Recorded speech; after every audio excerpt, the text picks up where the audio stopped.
Comenzamos. Primero me presento. Buenas tardes a todos. Mi nombre es Luis González Monroy. Soy coordinador técnico de prescripción de Keiter Technologies. ¿eh? Y bueno, esta tarde voy a presentar por una parte las nuevas fichas CAE, sobre todo las enfocadas al sector en el que nosotros nos movemos, que es el sector de la climatización y la refrigeración. ¿eh?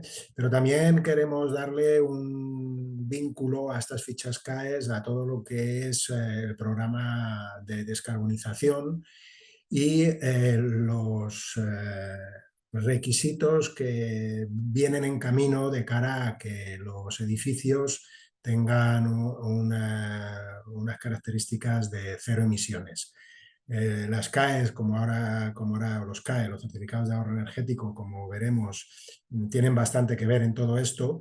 Y bueno, la idea era vincular un poco para ver y presentar que todo forma parte de una gran estrategia de cara a que de aquí a 25 años aproximadamente pues podamos conseguir bueno, pues una Europa descarbonizada y con un nivel de emisiones en sus edificios nulas. No me voy a meter en profundidad con la directiva que establece los Zero Emission Buildings, porque esto entiendo que lo vais a ver, creo, la semana que viene con mi compañero, más en profundidad.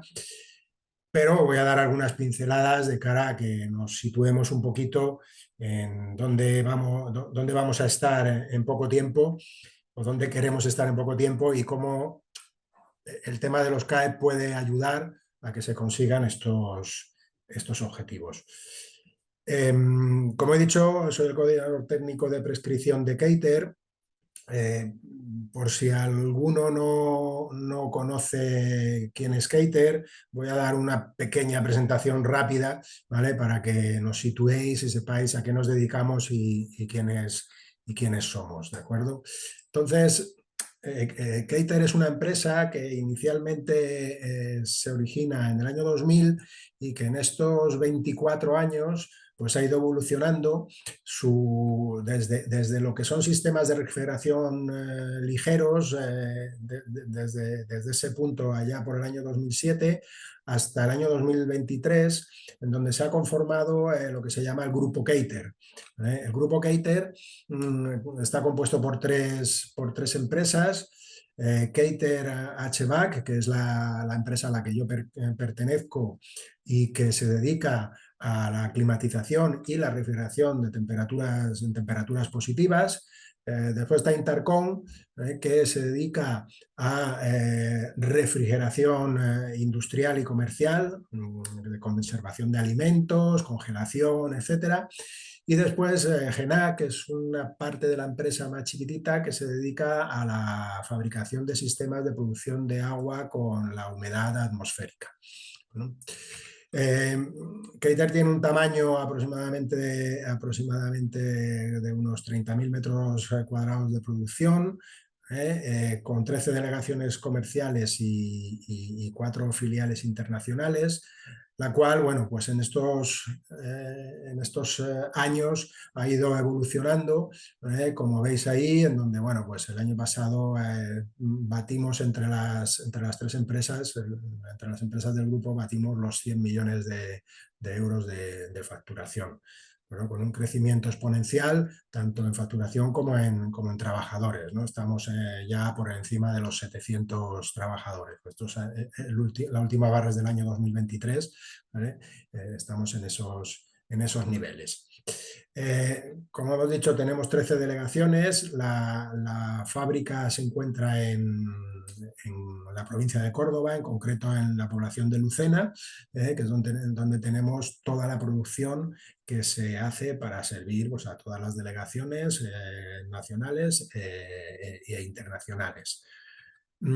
A nivel internacional tenemos 4 empresas que son filiales, propiedad de Keiter, Y bueno, nos movemos en muchos territorios, tanto en la parte de Sudamérica, África Occidental, Oriente Medio, incluso pues en la zona austral también tenemos presencia a través de distribuidores, ¿no? Los recursos productivos pues los tenemos muy repartidos en el grupo. Los de color verde que veis en ese mapa serían los de Keiter, los azules los de Intercon, y el del azul clarito que podemos ver ahí, ¿vale? Es el de Genac.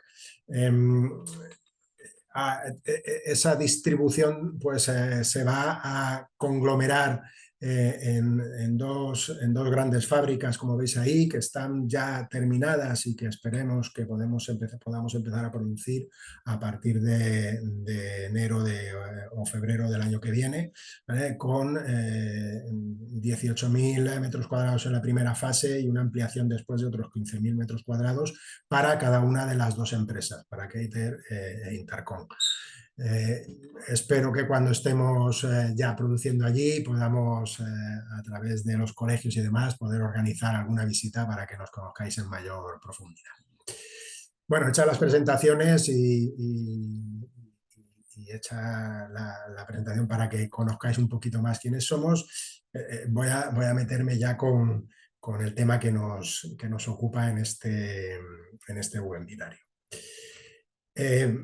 Desde el año 2010, si nos fijamos, salió ya una directiva en la que se establece una serie de requisitos respecto a la eficiencia energética de los edificios. Esto ya muchos lo conoceréis, en donde, bueno, pues de aquí nació esta idea de los edificios de consumo casi nulo, en donde, bueno, pues a lo largo de los años, pues se ha ido intentando hacer que estos edificios que tienen una gran contribución al consumo europeo de energía, pues vayan reduciendo sus demandas. Desde ese año han ido apareciendo diferentes comunicaciones, acuerdos, paquetes legislativos, comunicaciones y demás, ¿vale? Y reglamentos que han ido poco a poco, bueno, pues dejando esta directiva un poquito obsoleta. Fijaros que, bueno, que si nos ponemos aquí, pues estamos hablando de aquí, en el 2020 ya se estaba hablando de ecologizar los edificios, de la nueva Bauhaus, de reducir las emisiones de gases de efecto invernadero. Y bueno, a partir después de la pandemia salió este plan Repower EU, la pandemia y de las guerras, sobre todo la guerra de Ucrania, pues se empezó a apretar un poquito más en estas reglamentaciones que, bueno, pues lo que tratan de conseguir es que Europa pues, se vuelva menos dependiente del exterior en lo que se refiere a la energía, al consumo de energía. Bueno, entonces, en la directiva del 2023 del plan Repower EU, ¿vale? Bueno, nos lleva ya directamente a tener, que Europa se ha visto forzada a tener que sacar una nueva directiva en el año 2024, ¿vale? Que, bueno, pues lo que hace es mejorar y dar una vuelta de tuerca bastante importante a cómo tiene que ser la eficiencia energética en los edificios. Esta directiva, que de momento es bueno, pues una presentación de lo que se va a pretender hacer de aquí a los próximos 25 años, es una directiva probablemente de las más exigentes y ambiciosas que Europa ha sacado en los últimos años. En mi opinión, quizá demasiado ambiciosa, porque va a ser difícil que podamos conseguir estos objetivos tan exigentes. Pero bueno, siempre hay que poner el listón un poquito más alto para poder conseguir objetivos interesantes. Perdón.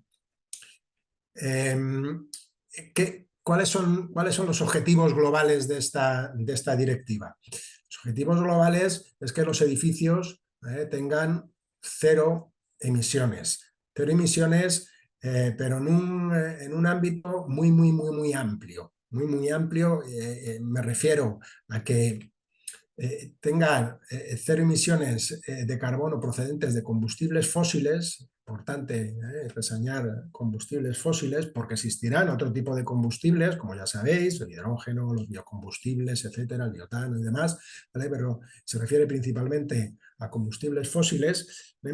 Y después, también otro de los objetivos es eh, llevar a cero las emisiones operativas o a muy baja cantidad de los gases de efecto invernadero. Y esto es un concepto bastante importante porque cuando habla de las emisiones operativas, ya sabéis que la parte operativa siempre está relacionada con cómo el edificio va evolucionando a lo largo de los años, ¿no? Entonces, aquí estamos hablando de que estos dos objetivos principales que se marcan, detrás de ellos pues va a haber bueno, que poner sobre la mesa un montón de esfuerzo a la hora de ir controlando no solamente aquello en concreto que consume energía, sino mucho más allá. Y ahora, bueno, daremos una pincelada a lo que me estoy refiriendo. Los objetivos a nivel temporal es que todos los edificios nuevos puedan cumplir estos requisitos, ¿eh? Y los edificios existentes, ¿vale? Lleguen a estos requisitos allá por el año 2050, los nuevos a 2030, es decir, dentro de nada, con lo cual todos los que estamos implicados en el diseño y dimensionado y selección de equipos en edificios de nueva construcción, vamos a tener que empezar a pensar tal y como nos están diciendo en esta directiva, ¿no? Y de cara al 2050 nos dan 25 años para que los edificios existentes se vayan adaptando y rehabilitando, ¿vale? Para cumplir esos objetivos. De manera que, bueno, tenemos unos 25 años por delante extraordinariamente complejos, pero bueno, sin duda para todos los que nos dedicamos al diseño y al dimensionado y a pegarnos con la tecnología de cara a poner a la tecnología que tenga mejor relación calidad-precio en todo lo que se construye y lo que se rehabilita, pues bueno, vamos a tener que poner un gran esfuerzo para poder cumplir estos objetivos marcados. Y fijaros que cuando la directiva habla de emisiones operativas, estamos hablando de que se mete con el ciclo de vida del edificio, con todo el ciclo de vida del edificio. De manera que no solo nos vamos a tener los fabricantes que preocupar de generar un producto que sea ecológicamente sostenible y que tenga unas eficiencias muy grandes, sino que también en el uso se produzcan una serie de situaciones en el que el consumo de energía a nivel de mantenimiento, de reparaciones, de sustituciones, de rehabilitaciones, el uso de energía operacional y de agua, de todo el equipamiento que se tenga, pues va a tener que también tener unos máximos de calidad que vamos a tener que cumplir. Y también en la parte final, porque si bien hasta ahora el ciclo de vida se desarrollaba lo que se llamaba de cuna a tumba, es decir, perdón, de cuna a tumba, es decir, desde que se fabrica, se cogen las materias primas hasta que acaba su vida útil, también nos van a exigir en una etapa posterior que esos materiales, ¿vale?, tengan potencial de reciclaje, de reutilización y de recuperación. Entonces pasamos en vez de cuna a tumba, de lo que se llama de cuna a cuna, ¿vale? Entonces aquí hay un objetivo, bueno, enorme, ¿no? Porque si bien hay muchos programas de calidad o muchas certificaciones como la LEED o la BREEAM, que ya utilizan este tipo de metodología, ¿vale? Esto, a partir de ahora, cuando se ponga en marcha esa directiva a nivel de país, pues va a tener que ser un requisito imprescindible de cara a la edificación nueva y de cara a todo lo que se vaya a ir rehabilitando. ¿De acuerdo? Por tanto, fijaros que nos quedamos ahí con producto, uso y reciclado, y hay una vuelta de tuerca más porque prácticamente de forma simultánea se emitió esta directiva, bueno, este reglamento, no es una directiva, es un reglamento que establece unos nuevos requisitos de diseño ecológico. El ecodiseño, si recordáis, lleva bastantes años ya funcionando para todos aquellos productos que consumen energía. Nosotros como fabricantes pues tenemos que bueno, pues fabricar las máquinas en función o en base a esos criterios de ecodiseño.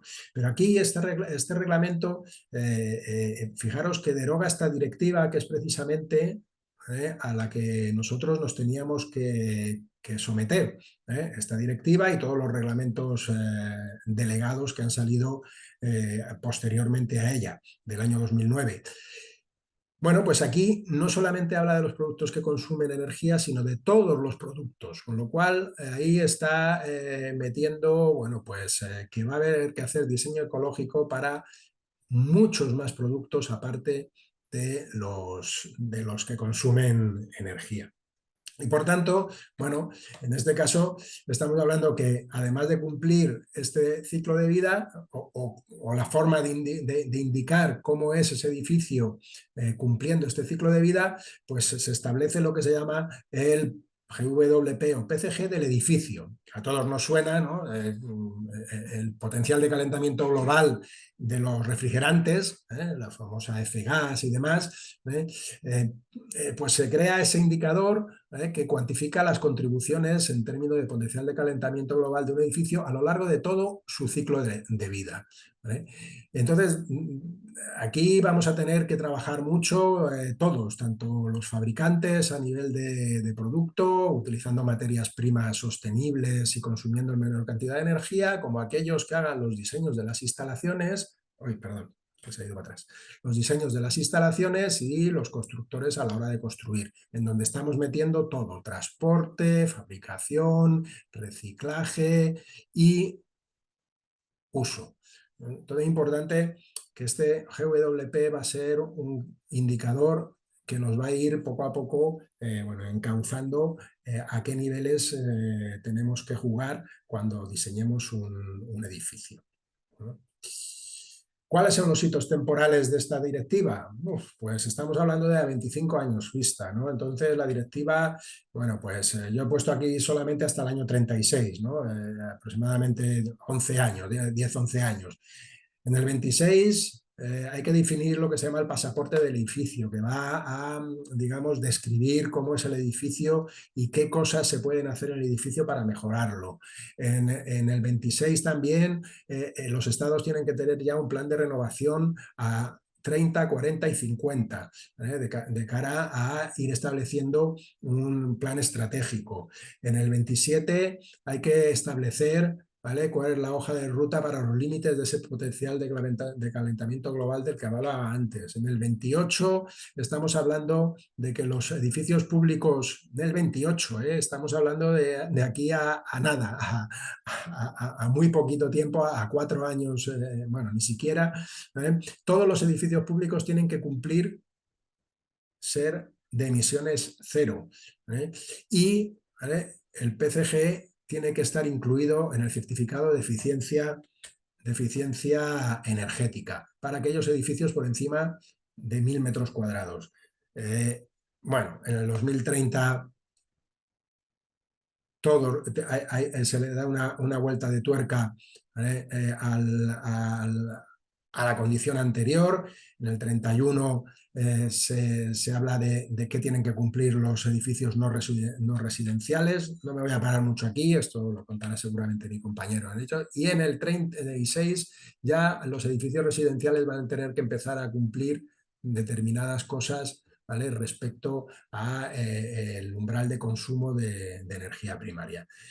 Y esto continúa, ¿no? No voy a dar todos los sitios hasta el 2050, pero esto continúa. De manera que, bueno, como veis, presenta unas décadas apasionantes, ¿no? De cara a poder, bueno, ir poco a poco cambiando nuestra forma de diseñar tanto el producto como las propias instalaciones y los propios edificios. Porque nosotros podemos hacer un producto muy eficiente, pero además de eso, la instalación también tiene que ser eficiente y además de eso, el edificio tiene que ser eficiente. De manera que se nos plantea un reto bastante importante y exigente de cara a los próximos años. Bien, ¿y qué obligaciones tienen los Estados miembros? Bueno, pues tenéis ahí una lista de obligaciones, algunas de ellas ya las he nombrado, ¿no? Como la hoja de ruta, las normas mínimas de eficiencia, etcétera, etcétera. Eh, yo me voy a fijar en una de ellas en concreto, que es la que a mí me da pie a, bueno, poner sobre la mesa qué significado tienen los certificados de ahorro energético en todo este nuevo cambio de legislación que vamos a vivir en los próximos años. Y principalmente me he fijado en esta, ¿no? La directiva dice que los Estados miembros tienen que tener un esquema de las necesidades de inversión, ya estamos aquí hablando de dinero, ¿vale? De las fuentes presupuestarias, ya estamos aquí también hablando de dinero, y de los recursos administrativos. Aquí no hablamos de dinero directo, pero es decir, de forma indirecta, de manera que, bueno, que para cumplir todos estos objetivos hay que poner recursos administrativos para que las cosas pues, no se queden paralizadas en los despachos, ¿no? De manera que esto nos está diciendo básicamente la Unión Europea: señores, aquí hay que poner dinero sobre la mesa para poder conseguir todos estos objetivos. Y buscar la manera de hacerlo, pero hay que conseguirlo.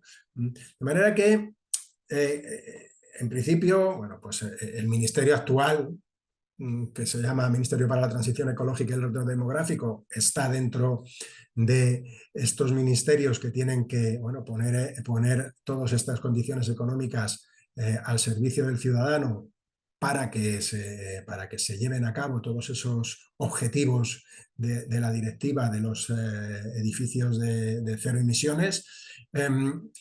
El ministerio, ¿qué puede hacer con esto? Bueno, pues ya está haciendo cosas durante estos años atrás, como sabemos, ¿no?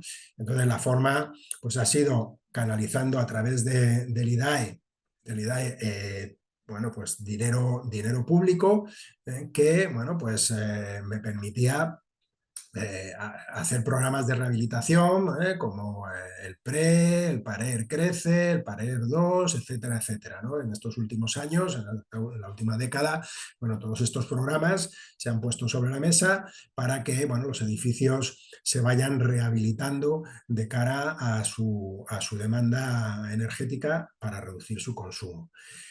Bueno, ¿qué es lo que pasa con estos programas? Bueno, pues que los programas tienen una validez temporal limitada, que los programas tienen unas dotaciones presupuestarias limitadas y que por tanto, bueno, pues suelen generar bastante incertidumbre cuando los programas se acaban. De hecho, pues en este momento tenemos ahí un parón de incentivos relacionados con estos programas que, bueno, pues hacen que muchas veces se espere a ver que salga el siguiente para que volvamos otra vez a mover la máquina en este tipo de actuaciones.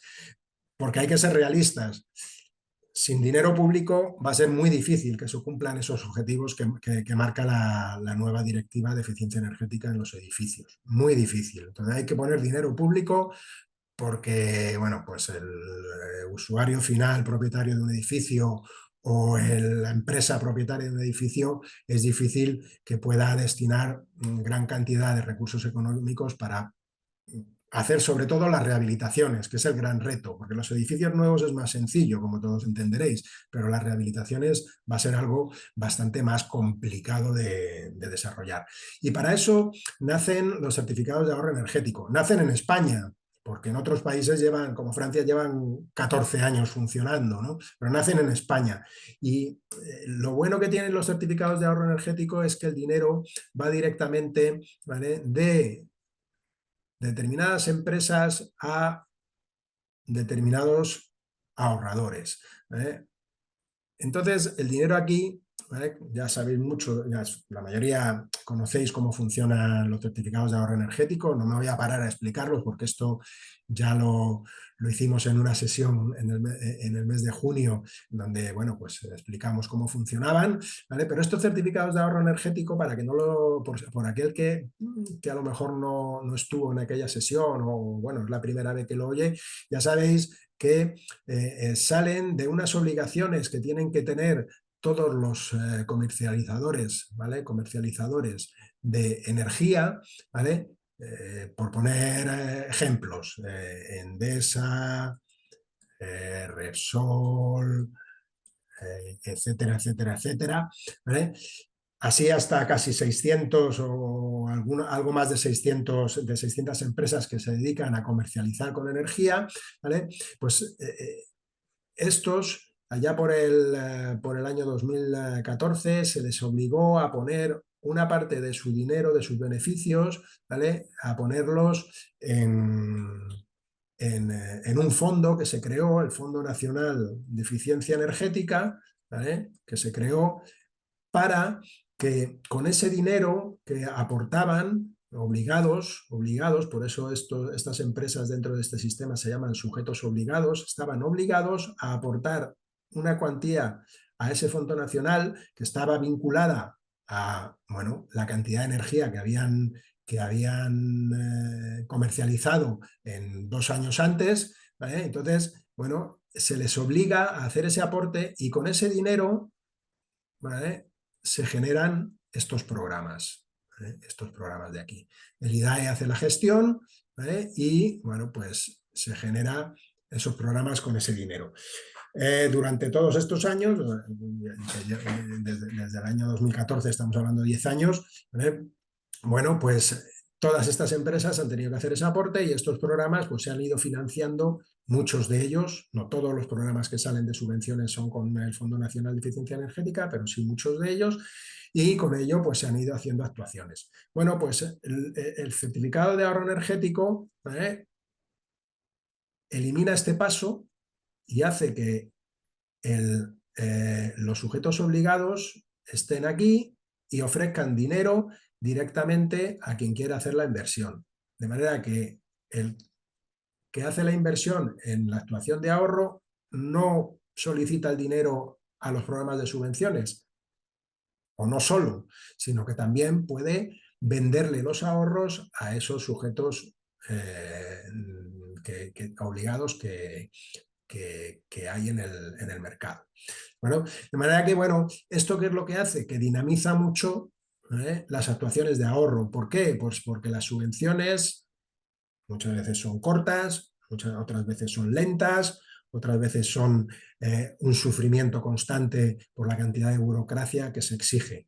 El certificado energético viene o trata de paliar toda esa burocracia intermedia, poniendo en contacto a quien quiere pagar con quien quiere cobrar, ¿eh? Entonces, es algo bastante más dinámico que los programas de subvenciones. Bien, no me entretengo más en explicar qué es certificado de ahorro energético, porque, bueno, como he dicho, ya lo estuvimos viendo esto en la sesión del mes de junio. De cualquier manera, en la página web del Ministerio para la Transición y Reto Demográfico, está explicado perfectamente cómo funciona el sistema de certificados de ahorro energético, ¿no? Fijaros que aquí lo que se establecen, ¿vale?, son unas obligaciones para cada país que van aumentando y acumulándose hasta el año 2030, de forma que para el año 2030 tiene que haber un ahorro total acumulado de 53.593 kilotoneladas equivalentes de petróleo.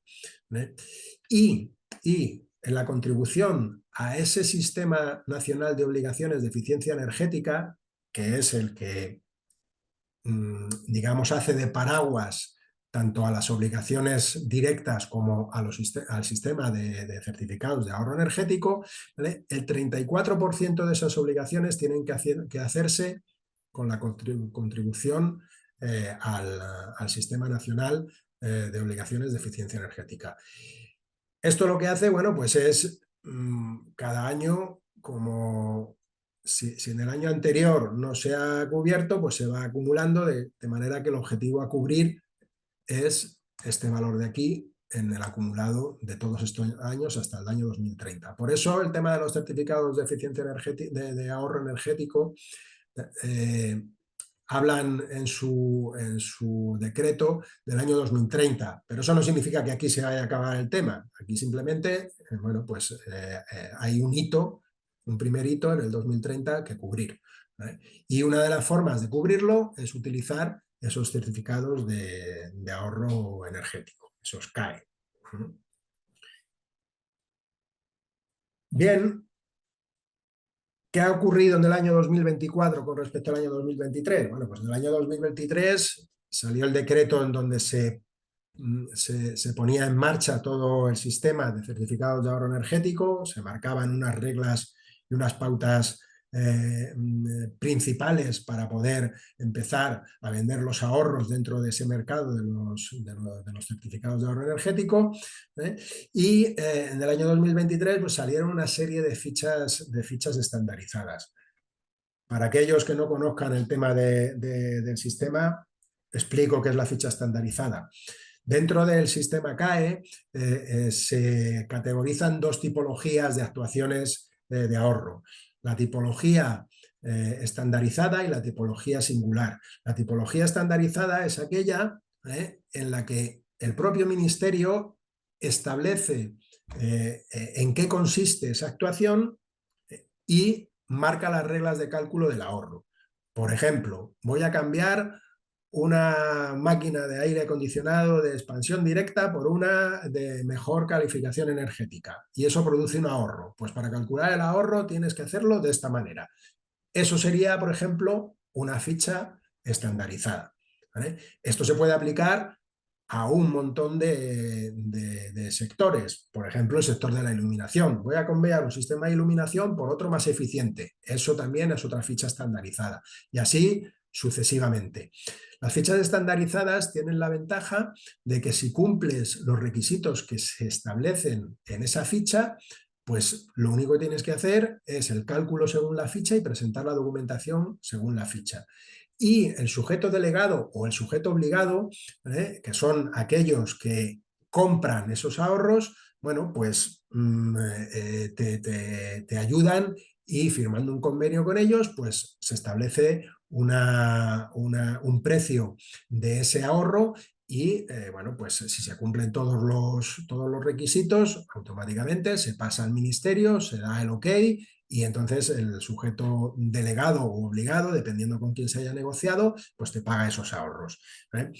Las actuaciones de la otra categoría, que son las actuaciones singulares, bueno, esas actuaciones singulares son actuaciones ya más complejas, que se salen de lo que es el estándar que el ministerio ha marcado. Es cierto que en el año 2023 el número de fichas estandarizadas que salieron era relativamente bajo, ¿no? Era algo más de 50 fichas para un montón de sectores. ¿Qué pasa? Que el propio decreto sobre los CAE establece que esas fichas se pueden ir mejorando y ampliando. De manera que, bueno, establecieron que todos los años pues, se iba a hacer una actualización del catálogo, ¿vale? De medidas estandarizadas y por tanto se iban a aumentar el número de fichas. En julio de este año, ¿vale? Se hizo la primera actualización de las fichas sobre las que se habían publicado en el 2023. Inicialmente la idea del ministerio era, pues, una vez al año hacer esa actualización, Pero, aunque esto no está publicado, os lo digo yo, porque bueno, yo me encargo de este tema dentro de la empresa y estoy en diferentes grupos de trabajo y foros relacionados con el tema CAE. El Ministerio lo que ha decidido es no sacar una publicación con todo lo que se haya presentado a lo largo de un año, sino cada vez que se presente una ficha la revisarán, darán el OK, se revisará el borrador y darán el OK, y en el momento que esté lista sacarán una resolución similar a esta, ¿vale? Aprobando esa ficha y poniéndola en el catálogo. Esto lo que va a hacer es que, bueno, que de forma continuada pues vayan apareciendo nuevas medidas estandarizadas, y que lo que antes era una medida singular, que tiene un recorrido bastante más complicado para poder generar el expediente CAE, bueno, pues se convierte en estandarizada, y entonces, bueno, pues es mucho más sencillo presentar ese expediente CAE. Bueno, entonces, yo aquí no voy a hablar de todas las fichas que salieron, que salieron relacionadas con clima y refrigeración, ¿vale? Cosa que también hice en junio en la charla que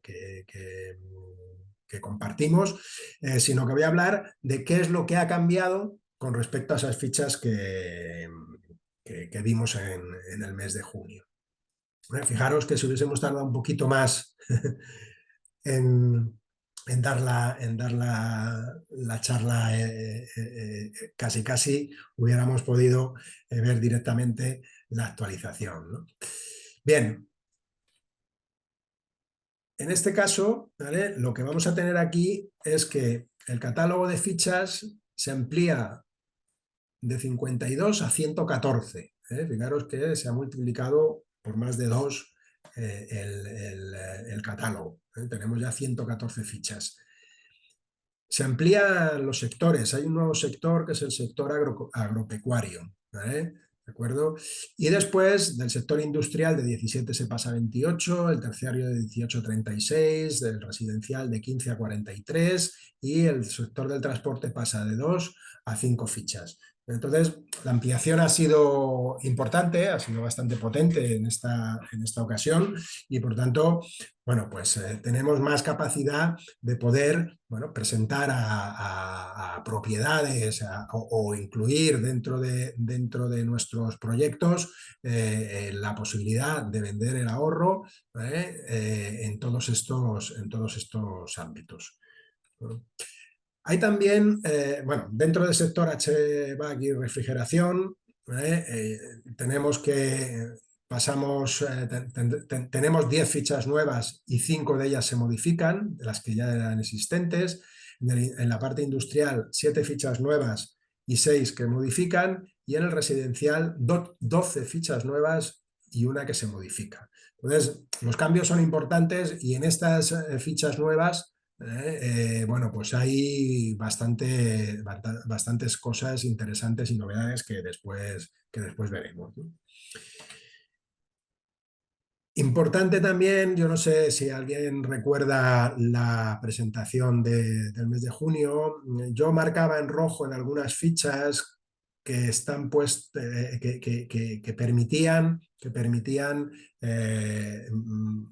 bueno, utilizar el sistema CAE o vender los ahorros para nuevas instalaciones.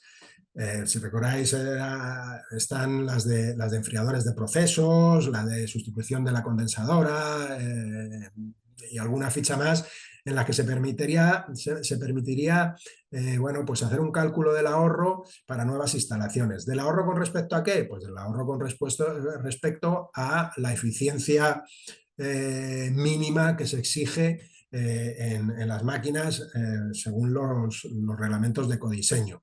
Si pones máquinas mejores que las que se exigen, pues entonces puedes vender esa diferencia a través del sistema CAE. En aquella ocasión dije que no estaba muy claro si esto iba a continuar o no. Bueno, pues la buena noticia es que sí, que continúa, con lo cual todos aquellos que estéis haciendo proyectos dentro de nuevas instalaciones, dentro de lo que es el sector industrial, frío de procesos y demás, que sepáis que el propietario se puede acoger al sistema CAE y vender esos ahorros y bueno, pues muchos o pocos siempre pagan alguna factura. Bueno, en este sentido, en esas fichas se potencia usar máquinas con refrigerantes de bajo PCG. Es decir, que cuanto más bajo, si el refrigerante tiene un PCG, un potencial de calentamiento global, por debajo de 150, el valor del CAE aumenta y por tanto el valor de la venta de ese ahorro aumenta también. Con lo cual es interesante estudiar o revisar la posible conveniencia de diseñar las instalaciones con estas máquinas para que bueno, pues, el CAE sea mayor y el usuario que hace la inversión pueda beneficiarse de ello. Después veremos también un ejemplito al respecto de esto, ¿no? Otro aspecto importante dentro de la nueva resolución, del nuevo catálogo de medidas estandarizadas, es que se permite la transversalidad entre sectores, siempre que no exista una ficha similar en el sector que corresponda. Es decir, que puedo utilizar una ficha del terciario en el sector industrial o una ficha del residencial en el sector terciario. ¿Esto qué hace? Bueno, pues multiplica las posibilidades de actuaciones estandarizadas. Bueno, siempre y cuando cumplan los requisitos que se piden en la ficha que tú vayas a utilizar, que sea de otro sector. Pero es muy interesante esta nueva condición, ¿no? Y por último, también se permite la replicabilidad para sustituciones idénticas. Esto lo que hace es, bueno, pues facilitar esa introducción de los CAEs cuando tenemos un sistema que se repite muchas veces, por ejemplo, en un edificio, ¿no? En donde, bueno, pues yo puedo estar haciendo la misma actuación en, en muchas en diferentes sitios, y si el ámbito es similar, pues no es necesario hacer los cálculos 100 veces, sino que se presenta uno y después, bueno, con ese se puede justificar todos los demás, puesto que tienen las mismas condiciones. Lo cual facilita algo también para cuando estamos hablando de situaciones en las que, bueno, son muchas actuaciones repetidas dentro de un mismo ámbito, ¿no? Bien, ¿cómo vamos a plantear el resto de la presentación? Bueno, tenemos ahí esas 114 fichas, de las cuales, bueno, yo solamente me voy a fijar en las que corresponden a HVAC más R, ¿vale? Refrigeración y climatización, ¿vale? Que son estas que veis aquí, 13, 15 y 13. De todas estas fichas hay muchas de ellas en cada sector que son prácticamente iguales, con lo cual, vista por ejemplo la de terciario, pues ya no hace falta ver la de industrial porque es idéntica, ¿no? Entonces yo me voy a fijar en los cambios que se han ido incorporando en las diferentes fichas, ¿vale? Y voy a hablar, salvo que sea necesario, de solamente una ficha correspondiente a un sector, porque el resto de sectores los cambios son muy similares, ¿no? Bueno, ¿cómo ayuda esto a todo lo que hemos visto al principio de mi presentación? Bueno, pues, ¿cómo ayuda esto a que se puedan rehabilitar edificios energéticamente?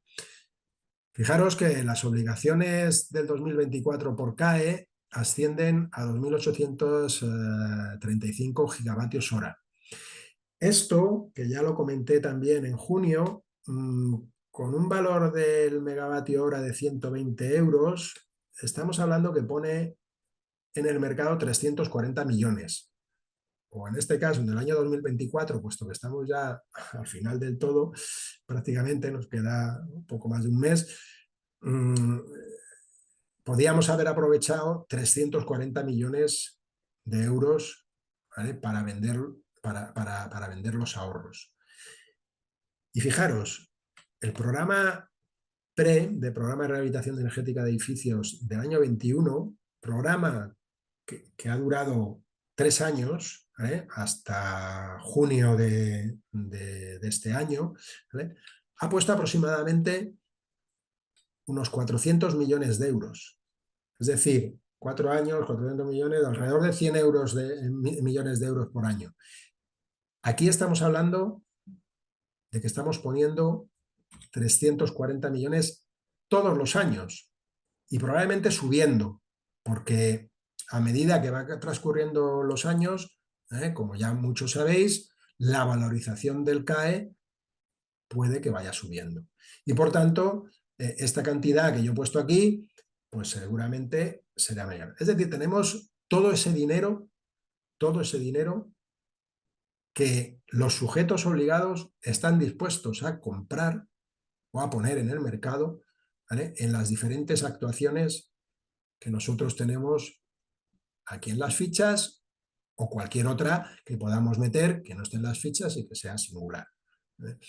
Así que por aquí hay una parte de financiación bastante potente, bastante más dinámica que los programas de subvenciones y que, bueno, permiten pues, llevar a cabo muchas actuaciones que se pueden beneficiar de esta forma de trabajar.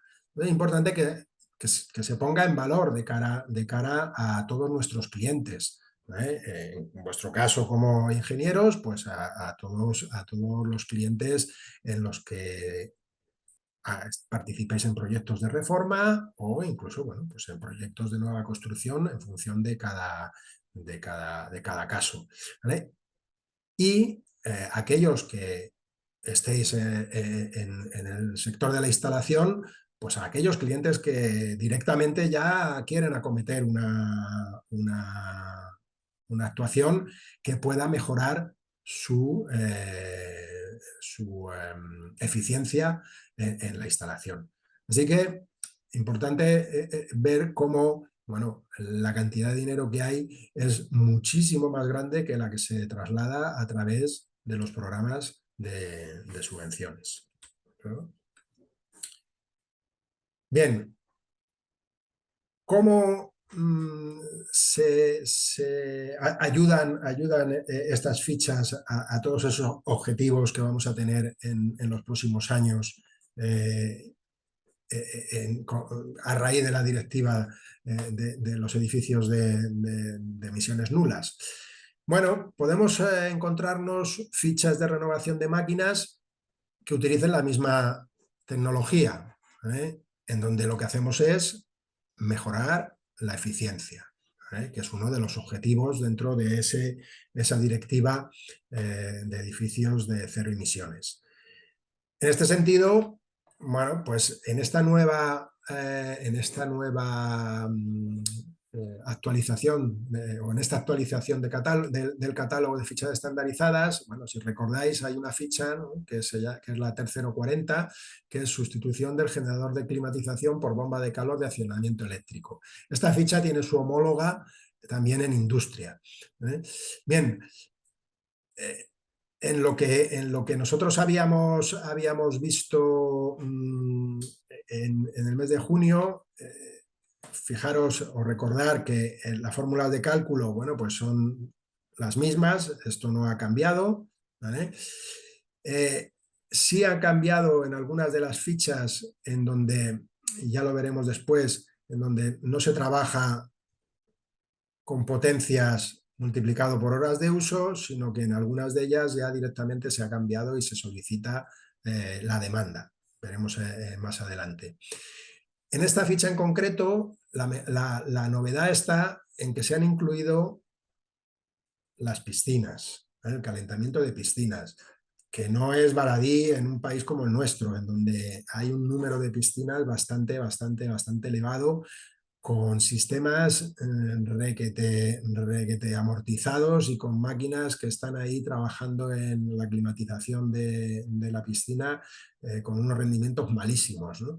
Entonces, bueno, además de estas aplicaciones de calefacción, de refrigeración y de ACS, se añade la piscina. ¿eh? Fijaros que, bueno, a la hora de trabajar en calefacción y refrigeración, no ha habido grandes cambios, no ha habido grandes cambios, más allá de, bueno, pues de colocar aquí, bueno, pues los valores de los COP a en las condiciones adecuadas según sea el proyecto, ¿eh? Pero no hay muchas diferencias con respecto a las anteriores, ¿no? ¿De acuerdo?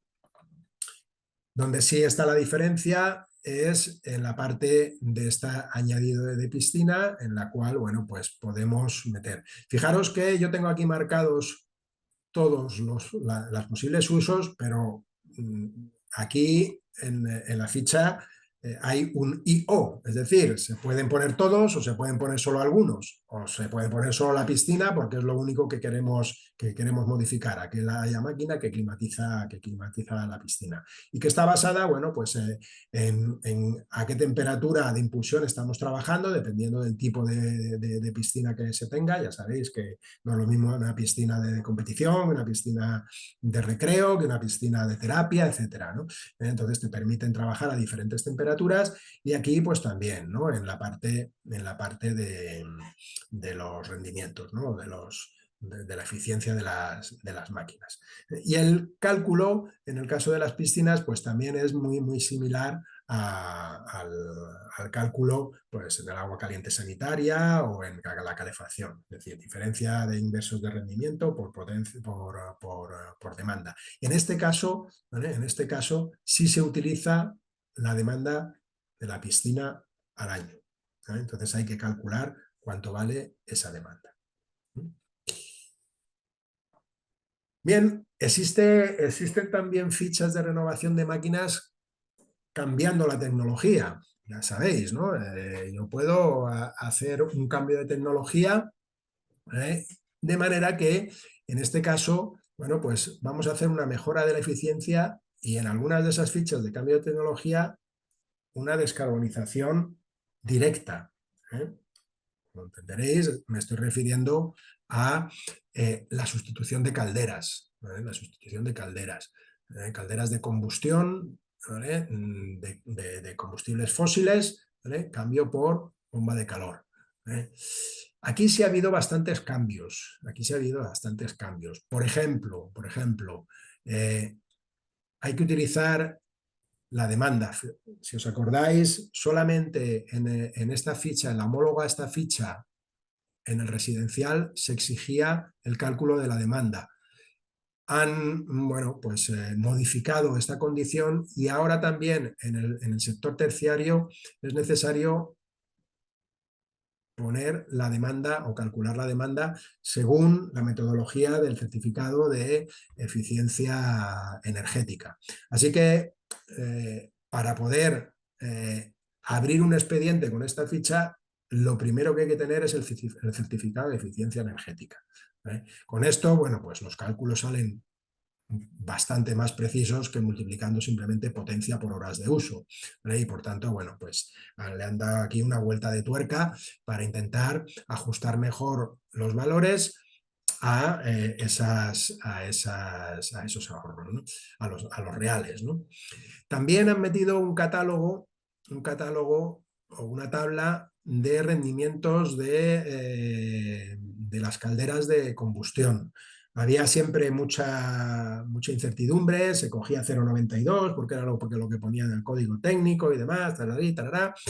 Y entonces, bueno, pues han dicho, bueno, vamos a poner una ficha de rendimientos medios, sobre la experiencia que se tiene y los datos recogidos durante años para las diferentes tecnologías. Aquí, bueno, yo tengo puesta una caldera de gas del año 98 en adelante, ¿vale? Condensación y encendido automático. Bueno, pues su rendimiento según el anexo 8, que es donde se refleja esa tabla, pues es de 0,99. 0,99 con respecto al PCS. ¿Vale? Bueno, pues ahí bueno, pues se establecen esos valores, de manera que si no tenemos el rendimiento de la caldera, pues podemos utilizar los de esa tabla. Y también es importante tener en cuenta que dentro de de las mismas fichas a veces se hace referencia al rendimiento respecto al poder calorífico superior y al poder calorífico inferior. Esto era un error que tenían las fichas anteriores y que se puso en conocimiento del ministerio, ¿vale? Porque claro, en algunos momentos bueno, se utilizaban de forma indiscriminada unos y otros. Bueno, pues el propio ministerio y en la propia ficha se establece un factor de conversión, ¿vale? Para pasar de poder calorífico inferior a poder calorífico superior, ¿vale? Y bueno, pues hacer el cálculo del rendimiento adecuadamente. Entonces, hay que fijarse bien a la hora de hacer el cálculo si en la fórmula me están pidiendo el rendimiento con respecto a este o con respecto a este, porque en función de cada cosa, pues evidentemente los valores cambian. ¿Eh? Y también en el caso de los equipos nuevos, en el caso de ACS se está poniendo ahí de relieve el tema de los COPS, ¿vale? A diferentes rangos de temperatura. De manera que, bueno, ya sabéis que no todas las máquinas ni todos los fabricantes dan el valor del COP a 65 grados de impulsión y por tanto, bueno, pues si se da a 55 grados, pues se establece unas tablas de conversión, unos factores de conversión para transformar ese COP en un SCOP de agua caliente sanitaria recalculado o adaptado a las condiciones. Es importante tener en cuenta que no nos van a emitir una máquina, ¿vale?, que no sea capaz de llegar a 65 grados. ¿Vale? Porque se establece que si la acumulación tiene que ser a 60, ¿vale?, la impulsión tiene que ser unos 5 grados por encima de ese valor 60 para poder acumular a 60. ¿Vale? Si la máquina no es capaz de llegar a 60, no se puede utilizar esta fórmula. O sea que, porque yo puedo tener una máquina que llegue a 65, perdón, no a 60, sino a 65, pero que no tenga la posibilidad del COP a esa temperatura. Bueno, pues con esto lo transformamos. Pero el fabricante me tiene que decir que efectivamente la máquina puede llegar a ese valor de impulsión en condiciones A7 65. Bueno, entonces es importante reseñar esto porque lo especifica en en la propia ficha. ¿Vale?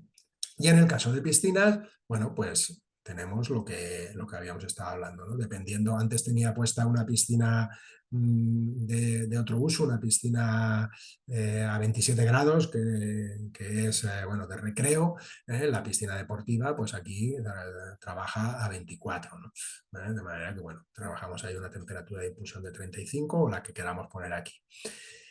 A la hora de tener los tres usos, 1, 2 y 3, si vamos a dar a suministrar a los tres usos, es importante, ¿vale?, que tengamos en cuenta, ¿vale?, que si voy a tener calefacción a 45 y piscina a 35, pero voy a tener que generar agua a 65, bueno, pues la impulsión de mi bomba de calor tiene que ser capaz de llegar a 65. Si no tuviese que dar calefacción y diese solo agua caliente sanitaria y piscina, también. Pero si solo tengo calefacción y piscina, ¿vale?, por ejemplo, una caldera que trabaje para calentamiento del vaso de la piscina y además calefacta el ambiente, bueno, pues no sería necesario llegar a una impulsión de la bomba de calor de 65. Con llegar a 45 50 bastaría, ¿no?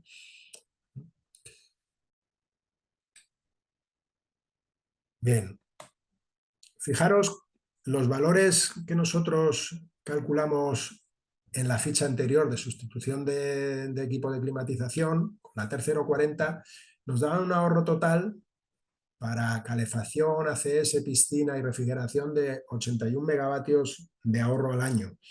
¿Eh?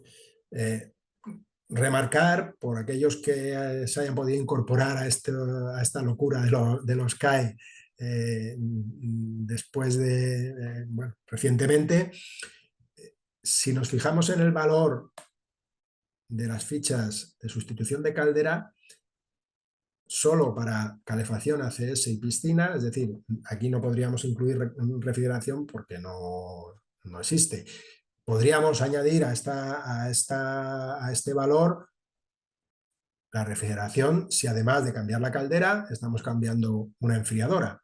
Y entonces serían la suma de las dos fichas. Pero solamente trabajando con la parte de calor, fijaros que aquí estamos en 231 megavatios hora frente a 81. Fijaros la diferencia que hay entre estas dos, con valores que yo ya me he ocupado de que aproximadamente fueran similares a la hora de calcular la ficha. Entonces, claramente con este tipo de fichas lo que se está potenciando es eliminar las calderas. Y aquí es donde entra la parte de descarbonización. Ese objetivo de eliminar calderas de las instalaciones también está incorporado aquí a las fichas CAE. Y bueno, antes era para calefacción y ACS y además ahora han incorporado también la parte de piscinas. Lo cual es importante, bueno, pues tenerlo presente. ¿De Pero la actualización de las fichas ha ido más allá, ¿vale? Fijaros que, bueno, en el caso de la ficha industrial, ¿vale? La homóloga a la tercien que hemos visto antes, que es sustitución de caldera de combustión existente por bomba de calor de accionamiento eléctrico, antes solamente, ¿vale?, estaba permitido usarla para calefacción de espacios con humano. Claro, echábamos en falta el calor de procesos en este catálogo de fichas. Bueno, pues en esta actualización de julio se ha metido dentro de esta misma ficha la posibilidad de incorporar el calor de proceso. De forma que, bueno, abre la ventana a meter dentro del catálogo de fichas estandarizadas el calor de proceso. Y esto es interesante porque hay muchos procesos industriales que utilizan calor en vez de frío. Y bueno, pues y utilizan una caldera para poder generar ese calor. La sustitución de esa caldera, ¿vale?, por bomba de calor, ¿vale?, me permite bueno, pues vender esos ahorros. Y fijaros que el número de horas de trabajo en un calor de proceso es muy elevado y la potencia también. ¿Vale? Bueno, yo he puesto aquí esto bueno, es de un cálculo que he hecho esta semana, ¿vale? Una caldera de 2000 kilovatios. ¿Vale? Entonces, una caldera de 2000 kilovatios trabajando el 50% de las horas del año, pues genera este ahorro. Estamos hablando de que estamos en 5 gigavatios hora anuales de ahorro. ¿Vale? Si queréis hacer la cuenta, si multiplicáis por 100, ¿vale?, que es un valor pequeño para este tamaño de actuación, pues os podéis hacer una idea de cuánto dinero se puede llevar la empresa que ha hecho esta actuación, ¿no? Entonces, importante tenerlo en cuenta. Y por supuesto, estamos hablando de que no solamente nos quedamos con la aerotermia, sino también con la geotermia o la hidrotermia, utilizando bombas de calor como esta que hay aquí, ¿vale?, de agua a agua, ¿no? O sea que podemos también utilizar ese tipo de tecnología, ¿vale? Bueno, pero el tema de las calderas va aún más allá en el nuevo catálogo. ¿En qué sentido? Pues en poner sobre la mesa la transición de todos los sistemas que queman combustibles a sistemas que dejen de quemar combustibles fósiles. Y esa transición pasa por la hibridación, ¿vale? Muchas instalaciones, sobre todo en zonas muy frías, ¿vale? Bueno, pues necesitan dejar un sistema que cubra aquellos momentos en los que la bomba de calor a lo mejor no puede llegar. No puede llegar. Y por tanto, fijaros que se han sacado 5 fichas aquí, perdón, 10 fichas aquí y 10 fichas aquí, relativas a hibridación, con lo cual se le ha dado una importancia bastante considerable. Es decir, que prácticamente todas las fichas son iguales. Digamos que se dividen en dos conjuntos, ¿no? Se dividen en dos conjuntos. Hay cinco fichas, ¿vale? Que tratan de la hibridación, en donde el funcionamiento entre caldera y bomba de calor es en paralelo. 5 fichas en la parte de terciario y 5 fichas en la parte de residencial. Y otras 5, ¿vale?, que hablan del funcionamiento de caldera y bomba de calor de forma alternativa. ¿Vale? De forma alternativa. ¿Vale? Entonces, de estas 10 y 10, ¿vale?, bueno, pues tenemos 5 que van a 1 y 5 que contemplan otro tipo de hibridación. Y estas 5 fichas de uno y de otro se diferencian solamente en la zona climática donde se pueden aplicar, empezando por la zona de A3 a 5 y ya hasta la zona E, pasando por la B y por la C y por la D y por todas las zonas climáticas. De manera que se generan 5 grupos según la zona climática donde esté. Aquí ha habido un olvido bastante importante, que son las zonas alfa. Si recordáis, las zonas alfa son las que se aplican a la climatología canaria. Me consta que se está trabajando para sacar unas fichas que contemplen estas zonas, porque nos hemos dejado, a los pobres canarios, nos los hemos dejado fuera en este tema de la hibridación. Bien, entiendo que saldrán en breve, ¿no? Entiendo que saldrán en breve. ¿Cómo se trabaja con esto de la hibridación en paralelo y de forma alternativa? Bueno, pues la ficha en concreto se llama hibridación bivalente paralela, en el caso de que se considere que están trabajando en paralelo la caldera y la bomba de calor, en donde la bomba de calor y la caldera trabajan en paralelo, ¿vale?, dando a la caldera el aporte necesario para alcanzar la consigna de temperatura e impulsión establecida. ¿Vale? Bien, ¿esto qué significa? Bueno, pues que puede ocurrir que las condiciones exteriores sean tales que la bomba de calor no llegue a la temperatura necesaria para la aplicación que se está dando, y entonces es la caldera la que aporta el resto.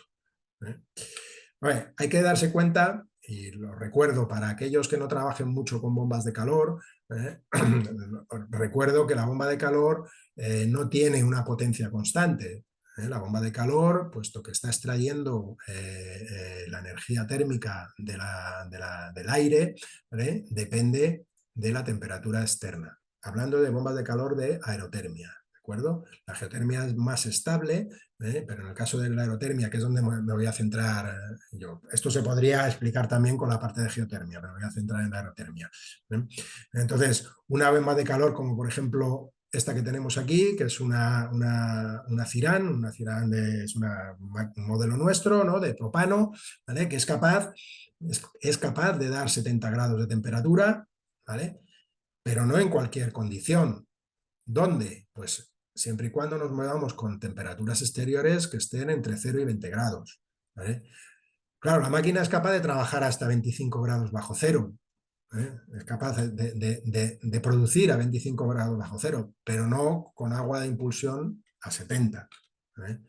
No con agua de impulsión a 70. De manera que su temperatura, su potencia nominal a 7 grados, ¿vale?, es unos 70 kilovatios. ¿Vale? De manera que a partir de 0 grados, ya no es capaz de dar esa temperatura. Ya no es capaz de dar esa temperatura, y por tanto es necesario que, si el requerimiento es 70 grados, pues pongamos aquí un auxiliar que nos dé esos 70 grados. Claro, nosotros aquí podríamos decir, oye, no estoy dando potencia. Bueno, pues pongo una máquina más grande. Vale, puedo poner una máquina más grande. Pero si bajamos de 0 grados, vamos a seguir trabajando de forma que los 70 grados, la temperatura de consigna, no se va a poder cumplir, porque el mapa de trabajo es el mismo, ya sea la máquina de 70 como que sea de 120. Cuando llega a 0 grados, el compresor y el tipo de refrigerante que estamos utilizando, pues no es capaz, ¿vale?, de impulsar a más temperatura y por tanto, ¿vale?, mi máquina no va a dar esos 70 grados de consigna. ¿De acuerdo? ¿Esto qué significa? Bueno, pues significa que vamos a imaginarnos aquí cinco provincias, ¿no? Las Palmas, La Coruña, Córdoba, Madrid y Álava, ¿no?, con sus valores, ¿vale?, de temperaturas mínimas, temperaturas percentil 99 y humedad relativa y tal. ¿Qué pasa? Que la máquina pues va a ir dando potencias distintas dependiendo de cada zona. Claro, yo puedo dar 70 grados. ¿Dónde voy a dar 70 grados y qué potencia voy a dar con esa consigna? Bueno, pues fijaros que la potencia nominal está aquí, de ese modelo en concreto, ¿eh? Está aquí, ¿vale? Bueno, en Las Palmas, cuya temperatura más baja percentil 99, que es la que el RITE, si recordáis, me establece como la temperatura para hacer el dimensionado, ¿vale?, es 14 grados y por tanto esa máquina pues va a ir sobradísima, ¿no? Sobradísima. Podríamos incluso decir, oye, voy a coger una máquina con una potencia menor si lo que necesito es alrededor de 70 kilovatios. Pero si me voy a La Coruña, pues ya estoy dando una potencia más pequeña, ¿no? Ya estoy dando una potencia más pequeña para esa misma percentil de temperatura. Y si me voy a Córdoba, todavía menos. Y si me voy a Madrid, todavía menos. Pero es que si me voy a Álava, en Madrid todavía estoy en el 0 grados, con lo cual puede que no dé la potencia, pero bueno, eso lo puedo solucionar poniendo una bomba de calor de mayor potencia, pero es que en Álava, con percentil 99, no solo no voy a dar la potencia, sino que no voy a dar tampoco la temperatura. Y por tanto, voy a necesitar aquí el hibridar. Y esto es súper importante a la hora de escoger una bomba de calor.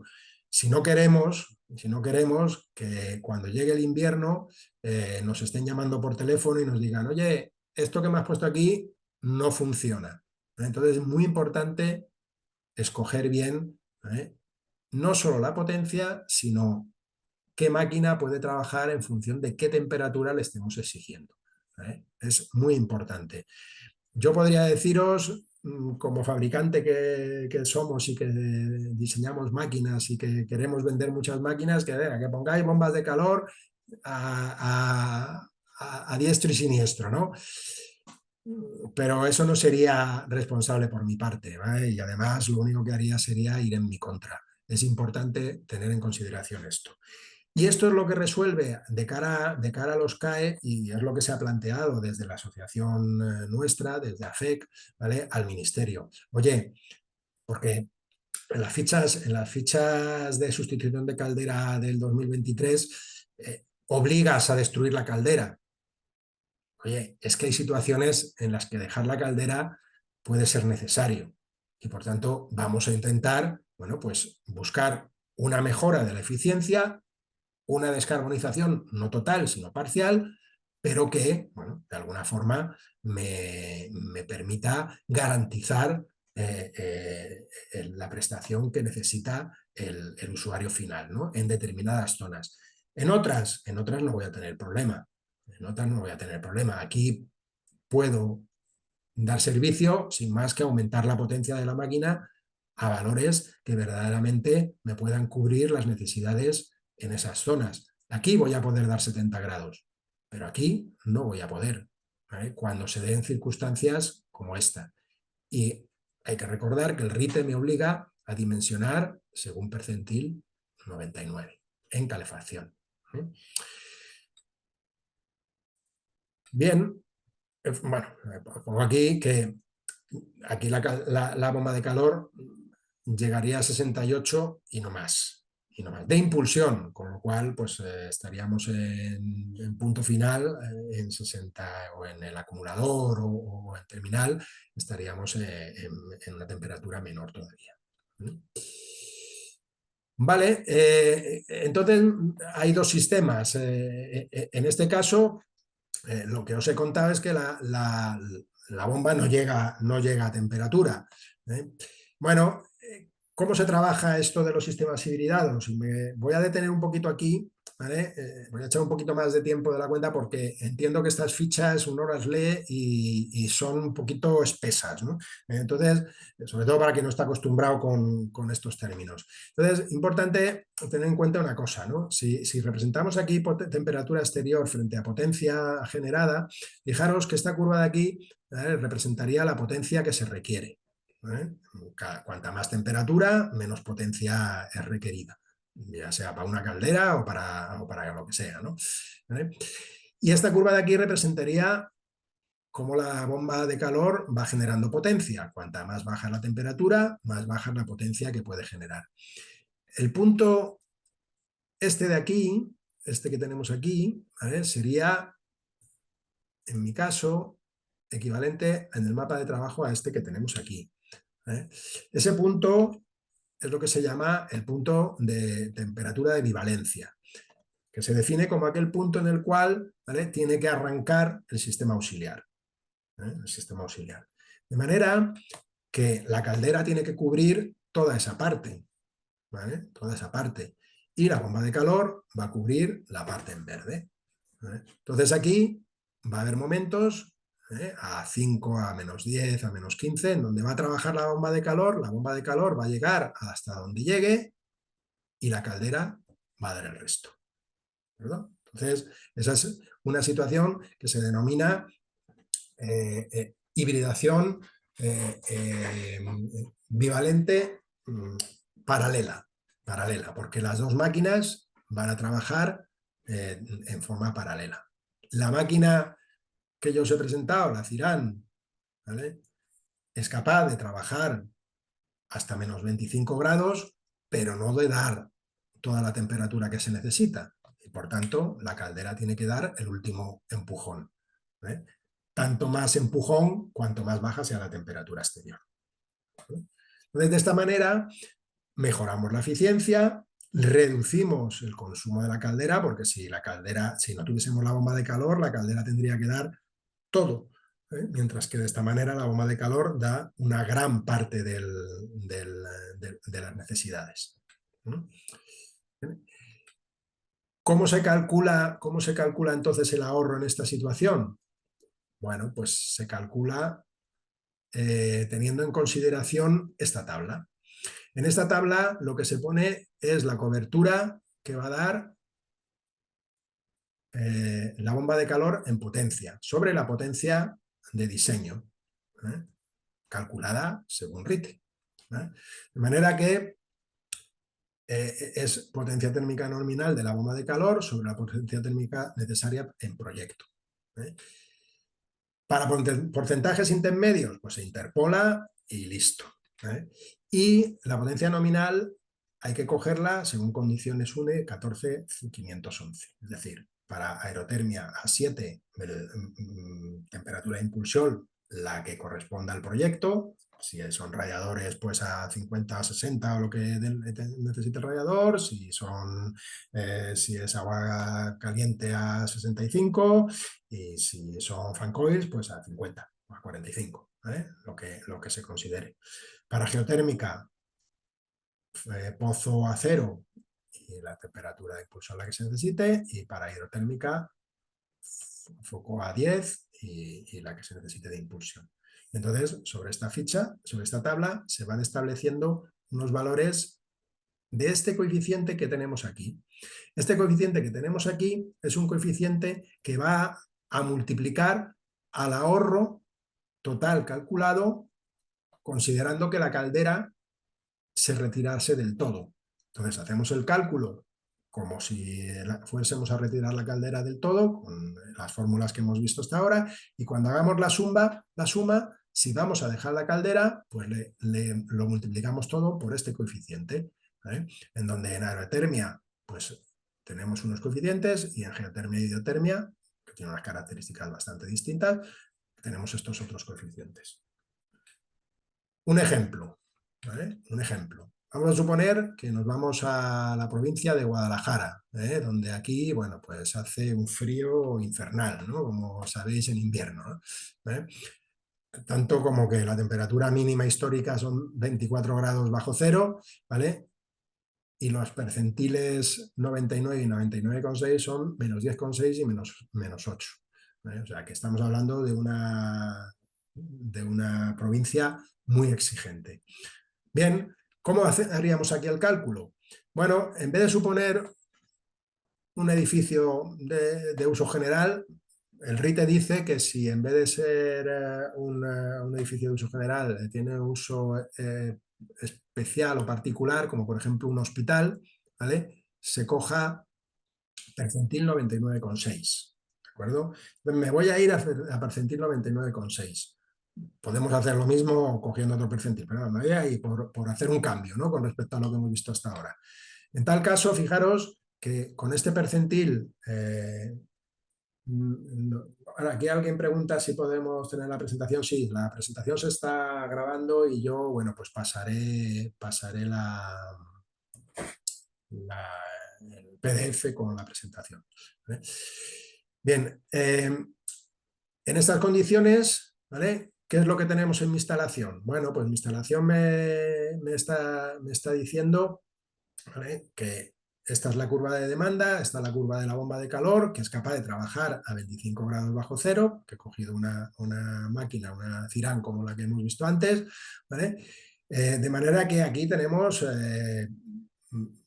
bivalencia paralela, porque la temperatura mínima histórica es 24, con lo cual aquí podríamos llegar a trabajar con la bomba de calor, no impulsando a 70, pero podríamos llegar a trabajar con ella, ¿vale? En tal caso, ¿cuál es la situación? Bueno, nuestro punto de bivalencia está en cero, ¿vale? Recordar que en el mapa de trabajo teníamos que a partir de cero es cuando empezaba a bajar la temperatura de impulsión de ese modelo de bomba de calor y, bueno, pues es mi punto a partir del cual la caldera tendría que empezar a funcionar, ¿no? Bueno, si nos ponemos en percentil 99,6, la potencia demandada de diseño son 180 kilovatios, 180 kilovatios para esta curva de demanda. Por tanto, ese es mi valor de referencia. Ese es mi valor de referencia. ¿Qué pasa? Que en condiciones nominales, es decir, a 7 grados de temperatura exterior, mi bomba de calor, ¿vale?, o la bomba de calor que he escogido, es de 140 más o menos, ¿no? De 157. ¿Vale? De forma que yo tengo una bomba de calor más pequeña en potencia nominal que la potencia que se va a exigir a las temperaturas de proyecto. Y por tanto, ¿vale?, si la caldera va a 180 kilovatios, que tiene que tenerlos para poder trabajar, ¿vale?, mi bomba de calor va a 157. Esto significa que estoy dando una cobertura con la bomba de calor de 87%. Si me voy a la tablita esa que he presentado antes, que aquí hay un extracto, ¿vale?, como estoy en el 87% entre el 90 y el 85, pues hago aquí una interpolación, ¿vale?, y me sale que el coeficiente es 97,38. Eso significa que estoy reduciendo el cálculo del ahorro en un 2,6%. Calculo como si no fuese a hibridar y ahora multiplico, ¿vale?, por este factor, por 0,9738, y hago esa reducción del ahorro, ¿no? Esto en esta situación. Entonces, esta sería la forma de hacer el cálculo en una ficha de hibridación. De hibridación considerando equivalente, paralelo, y en este caso, pues bueno, nos hemos ido a esta zona climática, ¿vale? Aplicaría la ficha correspondiente de hibridación en la zona climática de Guadalajara, que si mal no recuerdo es zona C. La otra opción es la bivalente alternativa, ¿vale? La bivalente alternativa dice: la bomba de calor y la caldera trabajan de forma que la caldera solo actúa en situaciones en las que la bomba de calor no es capaz de trabajar. Fijaros la diferencia. En la anterior sí era capaz de trabajar, pero no daba la temperatura de consigna. Aquí no es capaz de trabajar. Es decir, ¿Qué nos encontramos en este punto? Bueno, pues exactamente lo mismo que antes, ¿vale? Lo mismo que antes, ¿vale? De manera que ahora lo que tenemos, imaginaros que lo que tenemos son fan coils, ¿vale? Tenemos fan coils. ¿Vale? Y entonces, bueno, pues la máquina que voy a poner es una máquina que no necesita impulsar a 60 grados. Para trabajar con fan coils, con funcionar a 50 suele ser suficiente, ¿vale? Bueno, pues esta máquina es capaz de dar 50 grados de forma estable hasta que llega a su temperatura mínima, que son -8, alrededor de -8, y a partir de ahí la máquina ya no trabaja más, ¿vale? De manera que la caldera tiene que dar el resto. Si baja la temperatura de -8, la caldera tiene que dar el resto. Y la bomba de calor da toda la parte que corresponda, ¿vale? hasta esos -8, dando una temperatura estable de trabajo, ¿sí? En este caso, ¿vale? Lo que tenemos que es, bueno, pues lo que tenemos es una tabla similar a la anterior, en donde se establecen unos porcentajes de potencia de la bomba de calor con respecto a esa potencia nominal. Y de la misma manera, ¿vale? Potencia térmica nominal según norma 1, une con respecto a la necesaria en proyecto, y si tenemos valores intermedios, pues se interpola, ¿no? Y lo mismo, norma 1, A7, B0 y W10. Vamos a hacer un ejemplo práctico, el mismo caso que antes, pero en vez de, estamos en Guadalajara, estamos en un edificio especial, percentil 99,6, pero aquí no necesitamos dar 70 grados, es una instalación de fan coils y con dar 50 es suficiente. Bien, pues dando 50 no nos hace falta poner una máquina como la Ciran Pro, ¿vale? Con esa ventia que he puesto ahí es suficiente, ¿vale? Y por tanto, bueno, pues trabajamos con esa máquina y con el mapa de trabajo de esa máquina. ¿Qué es lo que ocurre aquí? Que cuando llegamos al punto de bivalencia, ya la curva no continúa. ¿Por qué? Porque a partir de aquí la máquina ya no trabaja, ¿vale? Ya no trabaja. En percentil 99,6 estamos, en este caso, pues solicitando 84 kilovatios. 84 kilovatios. ¿Y cuál es la potencia de la máquina a 7 grados del modelo que he escogido? Pues 97 kilovatios. Bien, claro, si os fijáis aquí, a diferencia con la anterior, la potencia de la máquina puede estar por encima de la potencia de consigna. ¿Pero por qué? Pues porque estamos considerando valores nominales a 7 grados de temperatura exterior. De manera que la caldera dará 84, la máquina es capaz de dar 97 en condiciones nominales. Tenemos 115% de potencia de caldera, de bomba de calor con respecto a la nominal de la caldera, ¿vale? Nos vamos a la tabla que hemos visto antes, estamos aquí entre medias y por tanto, bueno, pues nos sale un valor interpolado entre medias de 90 y 94, de 91 y 95, ¿no? ¿Vale? Ese valor interpolado.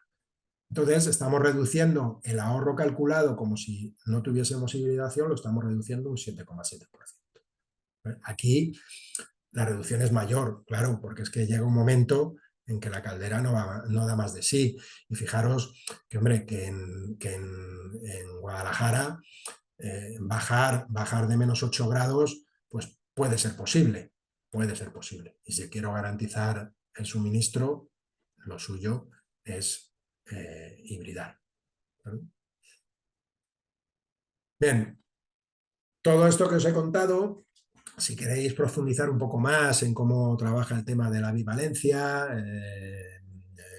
bivalencia paralelo, bivalencia alternativa, existe algún otro modo de bivalencia, ¿eh? En el caso de que queréis profundizar más, pues todo esto está en esta guía del IDAE, en la guía 25 del IDAE, ¿vale? Que, bueno, pues cuenta de qué forma se hibrida con otros sistemas, con otras tecnologías, entre ellas, bueno, pues con las calderas. Entonces, si queréis profundizar, podéis meteros ahí y bueno, pues como lectura técnica interesante lo es. Lo es.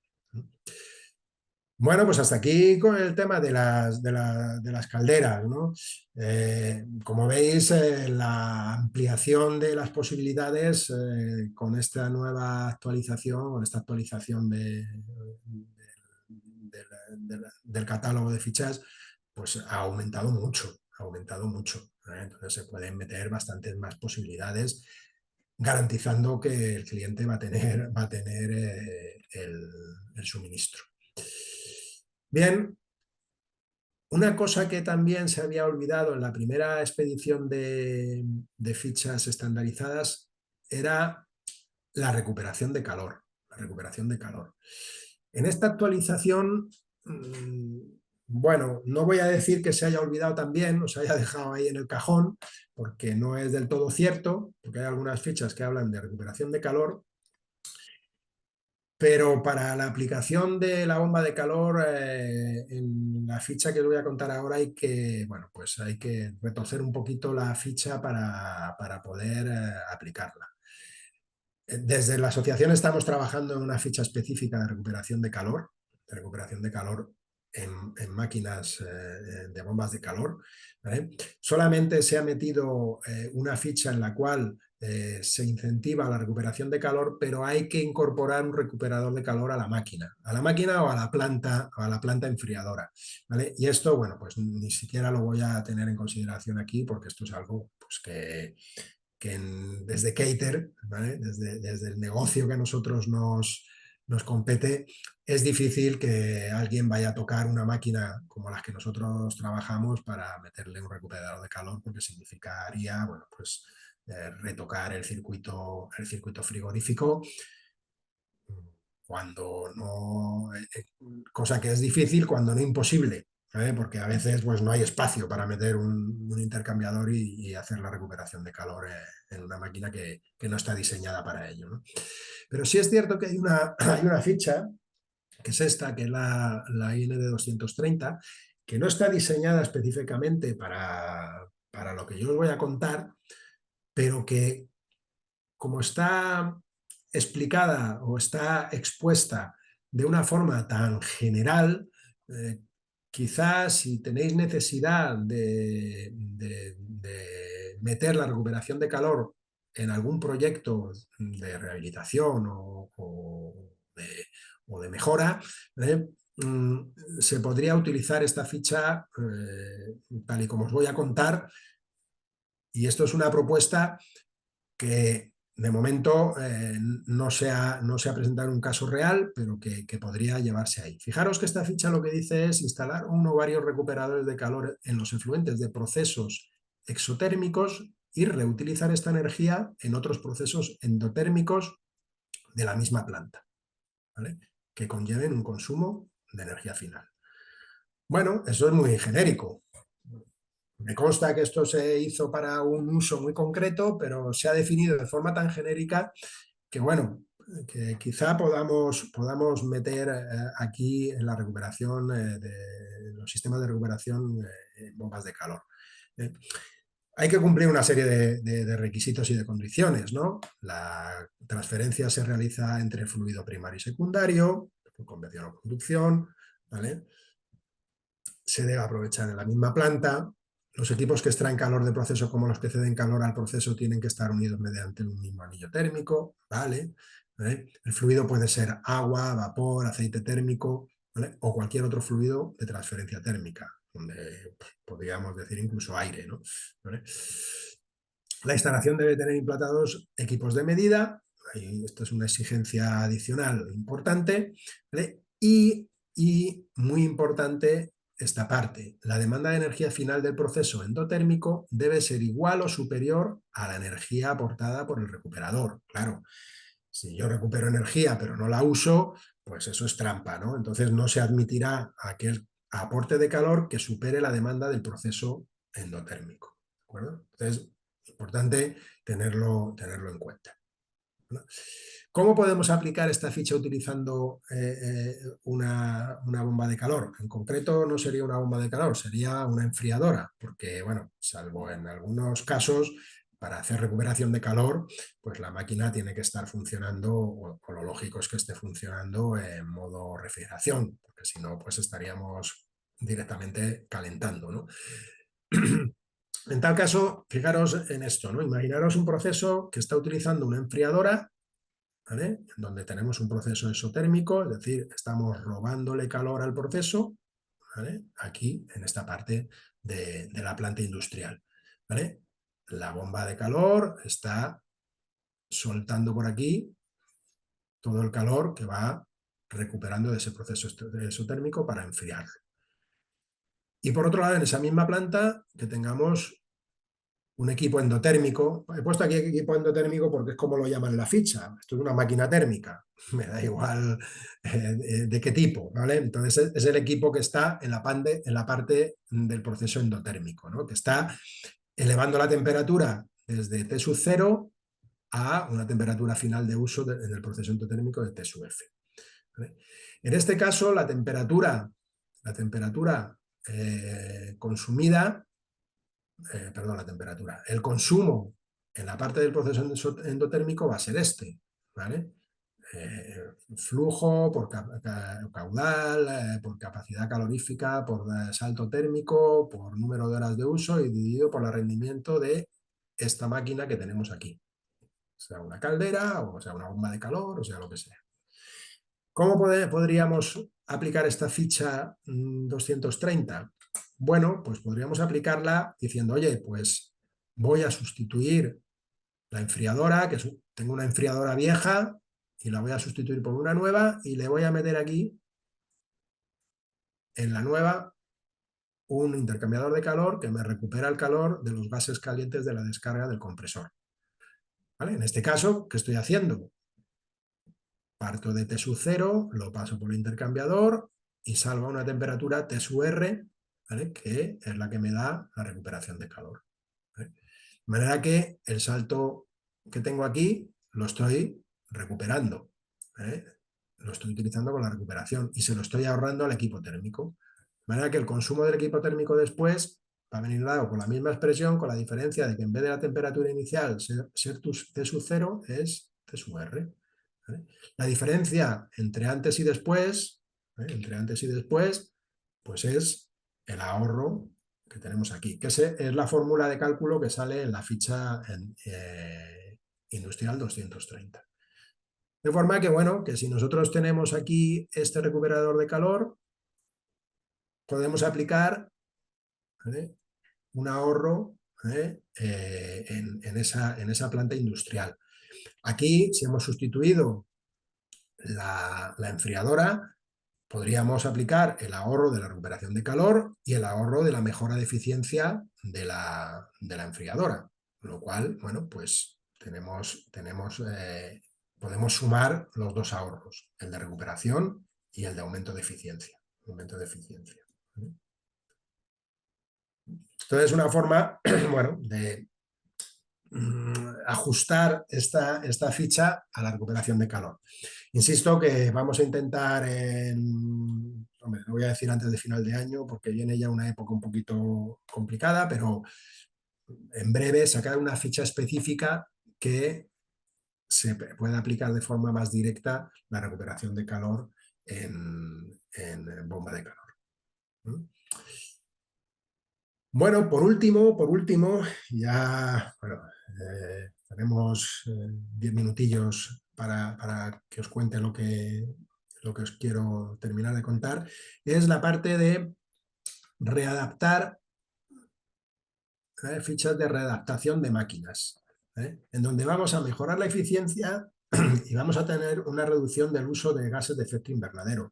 Porque claro, gases de efecto invernadero no es solamente el CO2, es decir, el tema de las emisiones de las calderas y demás. Gases de efecto invernadero, ya sabéis que están los HFC, que están los HFO, ¿vale? De manera que reducir esto lo más posible hace que podamos ayudar a cumplir ese objetivo que pedíamos al principio dentro de la directiva de eficiencia energética de los edificios. De manera que, bueno, pues si recordáis el face down del F-Gas, que hay unas exigencias en donde se van a eliminar o tratar de eliminar en la medida de lo posible todos los gases con PCGs grandes. La manera de poder cumplir esto es reducir la carga de la máquina, lo cual, bueno, se puede hacer mediante un diseño de sistemas indirectos en vez de expansión directa, o reducir o usar refrigerantes con menor potencial de calentamiento global. Y aquí las fichas CAES también ponen, como ya he hecho referencia antes al principio, cuando he explicado ligeramente las fichas, a estas dos fichas que tenemos aquí y estas dos fichas que tenemos ahí. La 20 y la 90, que son sustituir refrigerantes en las instalaciones frigoríficas de forma directa, algo que no es fácil de hacer. Hacer un retrofit a una máquina no es sencillo, dependiendo, bueno, a veces es imposible, pero sería una de las opciones, pero la opción a la que yo me quiero fijar es a esta, ¿no? A las que marcan la ficha industrial 140 y TER 140, que son idénticas, una a la otra, o muy parecidas. Estas fichas me permiten que en las instalaciones de nueva planta utilice esta columna de aquí, esa tabla, con unos SPRs de referencia. Estos SPRs de referencia, ¿vale?, son los rendimientos de procesos, ¿vale?, de enfriamiento de procesos que marcan los reglamentos de ecodiseño. Es decir, esos son los valores mínimos que tienen que tener todos los fabricantes, ¿vale?, para las diferentes potencias, ¿vale?, y para las diferentes temperaturas, alta, media y baja temperatura. ¿Qué ocurre? Que esta ficha me dice que si considero refrigerantes, ¿vale?, que de las máquinas nuevas tienen refrigerantes con un PCG inferior a 150, entonces el SPR de referencia se puede minorar un 10%. Es decir, que la distancia entre el SPR de la máquina que nosotros tenemos, o que vamos a poner nueva, y el de referencia se agranda un 10%, lo cual me incentiva a poner refrigerantes. Bien, nos habíamos quedado aquí en esta tabla explicando bueno, pues, cómo podíamos utilizar esa condición que nos ponen esas dos fichas de mejora de cara a utilizar un refrigerante de bajo PCG. ¿Vale? En tal caso, bueno, pues tengo aquí un ejemplo que es como mejor se pueden ver las cosas, ¿no? Imaginaros que nos dan una exigencia en una industria, en donde el sector terciario, en donde, bueno, tenemos necesidad de una potencia de alrededor de 550 kilovatios, de potencia nominal, y bueno, nosotros podríamos cubrir esas necesidades de dos maneras. Por un lado, con una bomba de calor, como esta, una KWP, ¿vale?, que me permita dar esa potencia, ¿vale? Esta KWP, ¿vale?, que tenemos aquí está funcionando con refrigerante 454B, refrigerante que está bien, que está por debajo de 750, ¿vale?, que me da un rendimiento de procesos de 5,61, bueno, con un PCA de 631, ¿vale?, y en estas condiciones el SPR de referencia, que sería 440. Estamos dando un valor de referencia, un valor de la máquina bastante por encima del valor de referencia. O sea que aquí ya tenemos una mejora de eficiencia importante en esta sustitución. ¿Cómo puedo mejorar esto? Bueno, pues puedo irme a un modelo como este, el KWZE, ¿vale? Que va a dar una potencia similar, 560, ¿vale? Pero que me va a dar un rendimiento considerablemente mayor. Con esto ya tengo una mejora de una máquina con respecto a otra, ¿vale? Y que además tiene un refrigerante, el 1234ZE, que en la última revisión el PCG es de 4. ¿Vale? ¿Qué me dice la ficha CAE? Que este 440, ¿vale? Lo puedo minorar un 10%, es decir, lo puedo dejar en 396. De manera que, bueno, la diferencia entre este y este la aumento. La aumento de dos maneras. Por un lado, porque la máquina con este refrigerante funciona con mejor eficiencia, ¿eh? Y por otro lado, porque el SPR de referencia lo estoy haciendo más pequeño. ¿Esto qué trae como consecuencia? Bueno, pues trae como consecuencia que el ahorro energético calculado según la ficha CAE en la primera máquina es de 137, casi 138 megavatios hora año, mientras que con la segunda máquina ese ahorro calculado es de 234 megavatios. Hay un aumento considerable en el valor del CAE. ¿eh? Y esto se traduce directamente en un aumento en el precio de venta. Pasamos, si vendiésemos a 100 euros el megavatio hora, pasaríamos de 13.000 euros a 23.000.